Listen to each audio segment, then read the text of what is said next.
So to break down this major move by the president, we're excited to be joined by Washington Post health reporter Dan Diamond.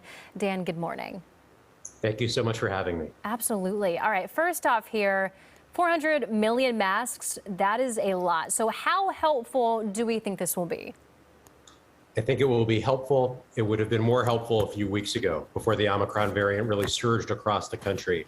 But the federal government has been keeping a stockpile of emergency equipment, the strategic stockpile. It's been built back up after being depleted, and they've had hundreds of millions of masks waiting around to be used. So 400 million will be going out to pharmacies, community health centers.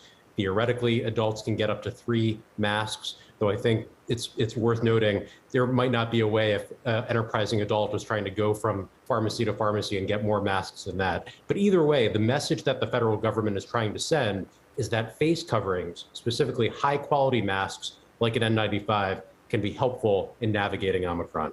Now, you just mentioned that this would have been helpful, more helpful, if we received these masks before the whole Omicron situation blew up. And, you know, experts have been wanting masks for 2 years now. So any insight on what things would have been like if we would have got masks 2 years ago, maybe?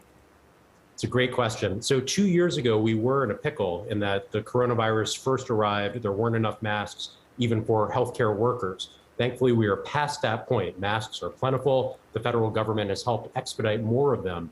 We have been in a moment, though, where these masks have not been distributed. And many Americans have, in places around the country, decided they don't want a mask at all. They've made a big show about burning masks, refusing to follow mask mandates. So the federal government has been trying to navigate this moment of encouraging people to wear masks, but not making it even more of a political statement than before. And I think it's interesting that these masks are going not to people's homes, which was one idea under consideration. They're going to pharmacies and community health centers. There was a fear that maybe if they arrived at people's homes, we'd see a wave of YouTubes and TikToks of people burning the masks that they had received as a political statement.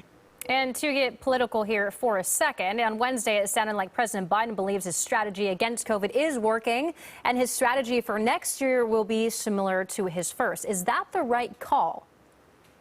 It's a good question. So I wrote a long story about the president's first-year strategy and what he's doing heading into the next year. And I asked White House officials, what do you think you got wrong this year? The only area that they said they felt like they got that they missed was they didn't expect so much misinformation or Republican resistance. I thought that was unusual because it seemed pretty clear from last year that Republicans weren't on board with all of the Biden administration policies. Misinformation is a big challenge, though. I think the federal government is looking for new and creative ways to tamp that down. And in the second year, we will see more building on the things from the first. So more masks, there's a new initiative to share more tests, free tests, and we probably will see a continued effort to ramp up booster shots as well.